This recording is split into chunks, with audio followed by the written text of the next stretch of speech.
Good evening. All that glitters is gold if you look at the commodities market today, which has the precious metal soaring to above $1,500 an ounce and rising steadily towards what could become a gold bubble. In fact, the University of Texas has bought $1 billion of gold and has insisted on taking possession of it in ingots. Gold has risen in value as investors look at rising inflation throughout the world and an enduring debt crisis. This week, the US economy was put on negative outlook as Obama continues to scramble together a budget deal. So, with an already bleak backdrop, is the rush to gold a sign of even more economic woes ahead? Here's our economics editor, Paul Mason.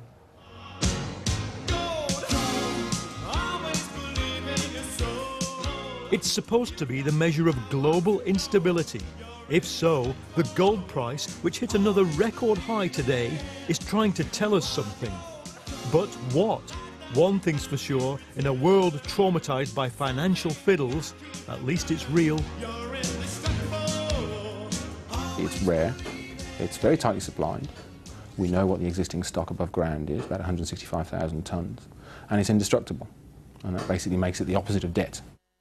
Over the past 5 years, gold has risen spectacularly. It took off with the house price crash, took off again with Lehman Brothers, and with instability on the rise, it hasn't stopped. It now stands at $1,505 an ounce. In East London, the streets are not exactly paved with it, but there are a lot of goldsmiths. And a bride would typically wear this on her wedding day. Jayant Raniger specialises in designs for the Asian community. And even here, at street level, you can sense the gold frenzy. A lot of people who are very serious about buying gold, they're constantly saving. Some of the savings going into buying gold bullion, like coins and Krugerrands and maple leaves. So there is a trend like that. What kind of people buy that kind of stuff? People like yourself. Just ordinary people? Ordinary people. Coming in and buying, not just jewellery, but chunks of gold? Yeah, a Krugerrand or a maple. And just buying it routinely every month, every 2 months. As a way of saving? As a way of saving. They've increased the weight of the gold, which is great. You get that sort of sense of luxury with The that. rising price has changed the whole way the firm does business. He's hired an art school-trained designer, moved up market. But they're in no doubt as to the economics behind the price rise. Clearly, it's confidence in the US economy which is going down. It's the asset of last resort, and with all this unrest in the Middle East, it's really the only asset that people are feeling comfortable with. As of today, this Krugerrand, which contains an ounce of gold, is worth about $1,500. Now, the reason ordinary people buy gold like this is very much the same as the reason investors buy it. It's an insurance policy against inflation, against banks collapsing, and against political instability. And there's a lot of all of that around. As America's banks and economy faltered, President Bush, then President Obama, hiked government spending to stave off collapse. The result is rising deficit and rising debt. America's $14 trillion debt is 94% of its GDP. So soon, the US will face austerity, like the rest of us. In the short term, Democrats and Republicans now agree we've got to reduce the debt by about $4 trillion over the next 10 years. And I know that sounds like a lot of money. It is, but it's doable. Actually, America's parties disagree on almost everything to do with debt, and that's made the ratings agency S&P put America's credit rating on negative watch. And that's one reason investors are buying gold. I think the main driver for people, for looking at gold right now is what is going to happen to the value of other asset classes, in particular government bonds. I think, there is an increasing realization that governments simply cannot match their liabilities over the coming years and decades even. At the same time, we've basically turned a banking crisis into a sovereign debt crisis. What it means is that there is way more debt than can be settled. And as I say, that really makes the outlook for gold very strong. If you add in Greek riots, the Japanese earthquake and revolution sweeping the Middle East, there's a pretty strong impetus behind the rising price of gold. Gordon Liddy here for Roslyn Capital. You don't have to watch your hard-earned savings shrink to nothing. Invest in gold. But with adverts like this all over American TV, some worry about a bubble and a bust fueled above all by cheap money printed in America. Listen to that. That's the sound of security. So much liquidity in the system, investors don't know what to do with it. They don't particularly like gold, but in fact it seems to many of them to be the least bad of the asset classes, and so there's continuous buying. When that liquidity is withdrawn, all asset valuations are going to suffer, perhaps gold more steeply than most, because of course gold has no income, no dividend to support it. But the rise of gold has also been driven by the rise of Asia, and that's not speculative, it's real. As economies like China and India industrialised, their populations got richer and the price of food, metals, indeed most commodities has risen. So maybe the price of gold reflects a major shift in the patterns of world growth, not just the jitters.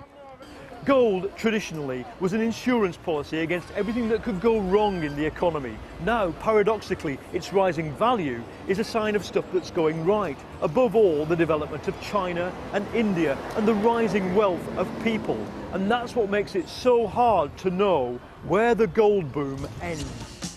So, for investors, big and small, the yellow shiny stuff will go on glittering for now. Paul Mason, well, joining me now from Dartmouth College in the United States is the former Bank of England MPC member David Blanchard.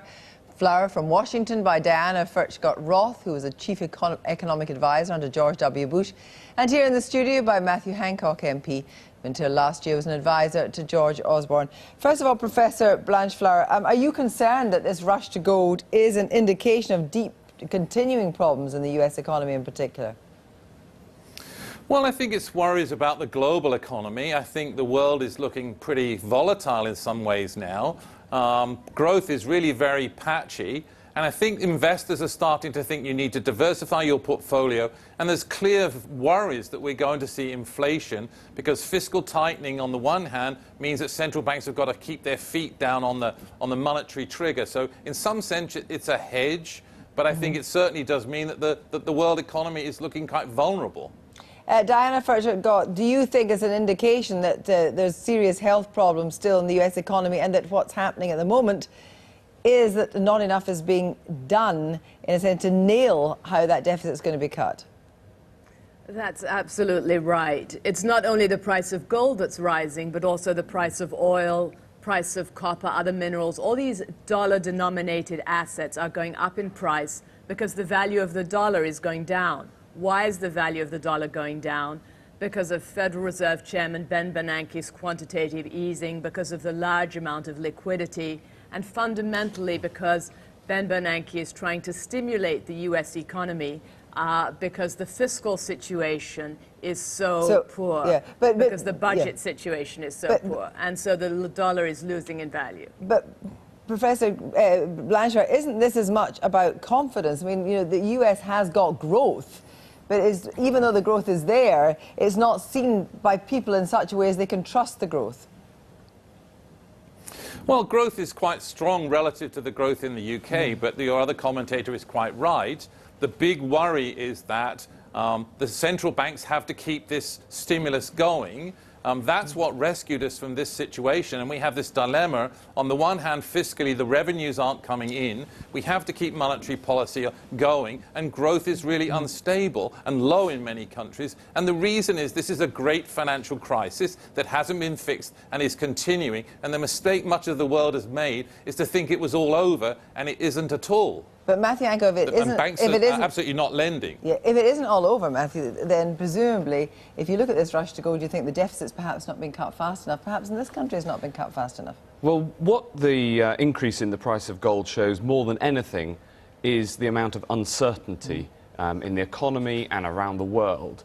And one of the things that I think we need to do to reduce that uncertainty is to get a grip on the fiscal situation, to make sure that we can live within our means as a country.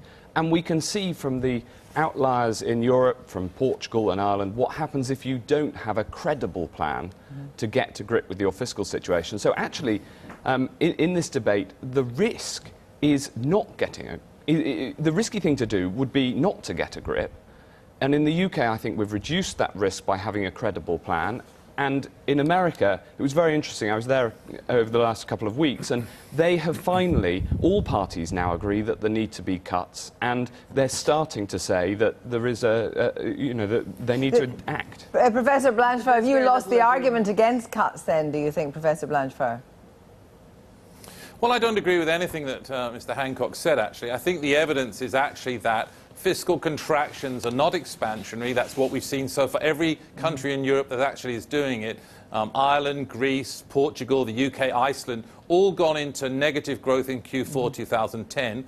As Larry Summers said over the weekend, the idea of actually having a contraction which generates expansion is oxymoronic. There's no evidence whatsoever around the world that these expansions have generated growth. What they've done is compromise growth. So actually, Mr. Hancock is completely wrong. That's why central bankers have to keep interest rates down, because the fiscal authorities are doing exactly the wrong thing. Well, actually, Danny was actually, but Danny was too quick and too deep. I'm going to come to you, Diana, in a moment. Yes, Michael Hancock. Right. Matthew Hancock. That's right. Actually, Danny was right at the start when he said that the increase in the price of gold shows the uncertainty around the world, and I think you'd agree with that. And one of the major uncertainties is that the crisis in the banking system has now become a crisis in sovereign debt, in nations, and we need to show that we can deal with that. Because it's all very well to say we must keep pumping up the bubble and keep spending to keep growing, but it doesn't work if the risk that you take when you try that path is a catastrophic default or a close to default, as we've seen in some euro area Diana, countries. to you now. Well, we have had uncertainty before, such as in 2008, and the price of gold was not as high then. What's happened is the faith in the dollar is deteriorating because of the picture of debt. And it's true that both parties, Republicans and Democrats, agree that we need to reduce our budget deficit, but they are not very close on how to do it. President Obama attacked the leading Republican, Paul Ryan, the House Budget Committee chairman, for his plan, which would cut $6 trillion. And President Obama doesn't really have a plan to make cuts. And the two parties are very far apart. That's why Standard & Poor's has just warned the United States about possibly downgrading our AAA debt status. Professor Blanchflower, do you really think that Obama has got the wrong plan at the moment? No, I think the big difference, let's just go with the difference. In the UK, what the government has done is actually cut too quickly and too deeply. What's happened in the United States is that there's an ongoing discussion, again, as your commentator said, an ongoing discussion between the political parties about what they're going to do about 2 years hence. There's no sense in which they're actually doing it. Well, that would be true. That would be true, but they've just announced... Hold on. In the United States, 2 weeks ago, all parties agreed to a $38 billion cut in the budget. And Obama's plan, actually, over the next 4 years, goes very slightly faster than the government's plan here. But that's it's on a different mechanism, because you're reducing the deficit as a percentage of GDP, and that's done by growth. The problem for you guys is that next Wednesday, you've got your GDP figures. What if your GDP figures are down below 2.2% or 2.1%? Do you know, the risk would be if we didn't deal with the deficit, because in Portugal, where they didn't effectively and set out a credible plan, interest rates rose to over 10%. And look, I've just come here from a meeting of small business people in Suffolk, and imagine the negative impact on them if interest rates here got to 10% as they have in Portugal. But this is ridiculous. That's the risk that's being taken if we don't deal with our debt. Briefly, Professor Blanchflower. That's completely not true. Well, no one's argued that you shouldn't deal... Yeah, Professor Blanchflower. No one's argued that you shouldn't be dealing with the deficit. The question is, how quickly do you deal with it? There's no likelihood, as Mr. Hancock said, of interest rates being 10%. The US is talking about dealing with the deficit in a 10-year period, not in 4. So the problem in the UK is cutting too fast and compromising growth. And as Kirsty says, next week we're going to get a pretty bad number. So that's the problem. Well, Diana Furchegott, briefly, what has to happen imminently? What has to happen imminently to restore confidence? Imminently, well, to restore confidence, I think that the Republicans and Democrats have to agree on a budget that does cut this next fiscal year. But what's happening imminently is a vote on raising the American debt ceiling.